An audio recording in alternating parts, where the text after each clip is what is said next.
The ROG Phone 2. Asus just about announced the follow-up to their flagship gaming smartphone, and fortunately, I had a chance to check it out for myself last week. In today's video, let me share what my hands-on experience with the ROG Phone 2 was. Hey guys, Ash here from C4eTech, and if you do end up liking what you see here, please don't forget to turn on notifications by hitting that bell icon. The ROG Phone 2 retains a similar build to the original. It's got that curved glass to the back with the ROG LED, the copper vents, but the phone, it's just bigger this time. Why, you ask? That's cause they've bumped up the display size. Do know that the back and the display are both covered by Gorilla Glass, and they're still using an Amoled panel, yes, but this time it is a 5.59-inch AMOLED panel. The aspect ratio is 19.5 by 9, but we still have the front-firing stereo speakers retained, and man, are these speakers loud. They've got to be the loudest speakers on any smartphone yet. Asus are not kidding around here. Now, back to the display. Last year we had a 90Hz panel, and well, they one-upped that with a 120Hz panel this time. The resolution remains Full HD+, the display has support for HDR. Asus also provides SDR to HDR conversion options. Games look really good on this display here. And the front-firing speakers, they also leave enough bezel room to hold the phone comfortably while gaming. Just like last year, when you game on the ROG Phone 2, you get an option to use the air triggers. Air triggers are pressure-sensitive areas on the side of the phone that you can use as, well, triggers. They've improved the placement this time and even provide an option where you can rest your fingers on the triggers and have the trigger activate only when you apply pressure from the resting position. This can shave off a few more milliseconds of response times for those serious about gaming. And hey, let's be honest, if you're considering the ROG Phone 2, you must be pretty serious about gaming. Now, the ROG Phone 2 also retains the headphone jack and has not one but two USB Type-C ports.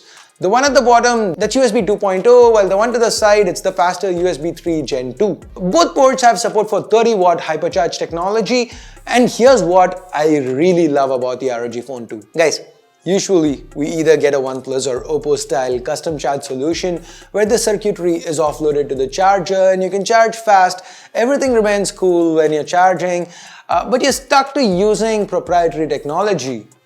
Or we end up getting Qualcomm's quick charge where the speeds max out at 27 watts, there is no circuitry offloaded to the charger, so there is higher compatibility, more accessories to use like quick charge power banks and so on. But the phone does get warm while charging, and also if you're using the phone, like say if you're gaming, the phone charges slower. Till now, this has been an either or option for us. But here Asus is offering both. Like I said, there is the 30-watt hypercharge, Asus's proprietary charging technology, but there's also support for Qualcomm's quick charge here. So you get the compatibility as well if that's what you want. Great, right? Now what's even better is the fact that the ROG Phone 2 comes with a 6000 mAh battery. Now despite packing such a high capacity battery, the weight has been kept down to 240 grams-ish, and it's distributed well enough that it felt lighter than that. When the Asus guys asked me to guess the weight, I guessed 215, 220 because that's about as heavy as it felt, as heavy as an iPhone XS Max. As for the chip inside, of course it's ROG, so what do you think? It's the Snapdragon 855 Plus. This is the same flagship Snapdragon 855 we've been seeing all year, but it comes with a 5% CPU boost and a 15% GPU boost. It also comes with up to 12 gigs of RAM and 128 or 512 gigs of UFS 3.0 storage. The cooling options have also been tweaked this time. We get a larger vapor chamber, carbon cooling pads and so on. Now if you want an entire video on what's actually going on the inside of the ROG Phone 2, let me know and I'll make that happen. So anyway, as for performance, the ROG Phone 2 is bound to max out benchmarks and it's gonna be a beast. And to get more out of it, the Aeroactive cooler from the last time around, an improved version of it, it's available for the ROG Phone 2. I'm not sure if this one's getting included in the box this time though. The Aeroactive Cooler 2 is fans more efficient and it's also more silent this time around. Now talking about accessories, all the accessories that we liked from the ROG Phone, they make the move to the ROG Phone 2. The mobile desktop dock with Ethernet and USB ports if you want to convert the phone into a PC, the twin view dock to get you a couple of displays to manage streams and so on. Now these are all available here. Do note that the first gen accessories sadly are not compatible with the ROG Phone 2 because of the increased size, but Asus did say that they were going to make these accessories, the Gen 2 ones, compatible with future ROG phones. Now my favorite accessory, it's gotta be this, the Kunai gamepad. This controller comes with a bunch of buttons, all configurable of course, rechargeable via Type-C, and if you aren't connected to a TV or monitor and don't want to use it this way, you can pull them out just like you do with a Nintendo Switch's Joy-Con.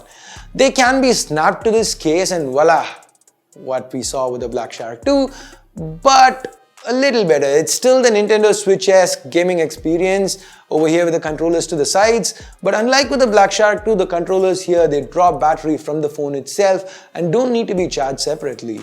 Now before we wrap up, of course, the ROG Phone 2 at the end of the day, it is also a phone, right? There's a phone in the name itself.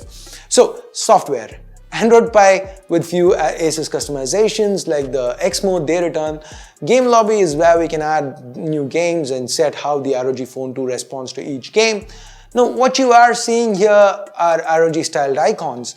Asus did mention that we will be given an option to choose between this style of icons and Zenfone 6 or Asus 6Z style stockish icons too. Then there's also an option to switch between 60, 90 and 120Hz refresh rates. Now given this is an AMOLED panel, we get always on functionality. And this, what you've been seeing is the dark theme. There's also a light ROG theme option available. It looks pretty sweet too. From a camera perspective, these are the same optics as on the Asus 6Z, so primary 48 megapixel Sony IMX586 paired with the f1.8 lens, and then there's a 13 megapixel 125 degree ultra wide secondary. Given this one doesn't flip, obviously, we've got a 24 megapixel selfie camera. And for the streamers, there's a quad mic noise cancellation option. So overall, the ROG Phone 2 seems to be a very interesting and well thought out follow-up to the original, which was quite impressive by itself to begin with. As of now, I don't have any information on the pricing, but I really don't expect this one to be cheap. Anyway, I'll have a lot more to say once I do get my hands on a review unit, which I hope should be soon. Until then, I hope you guys enjoyed this video. I hope you found it useful. If you did, go ahead, give it a thumbs up, subscribe, turn on notifications by hitting that bell icon. Because that's it for now. Thanks a lot for watching. Till next time, my name's Ash. You've been watching C4 Retech, and I'm signing off for now. You guys have a great day. Bye-bye.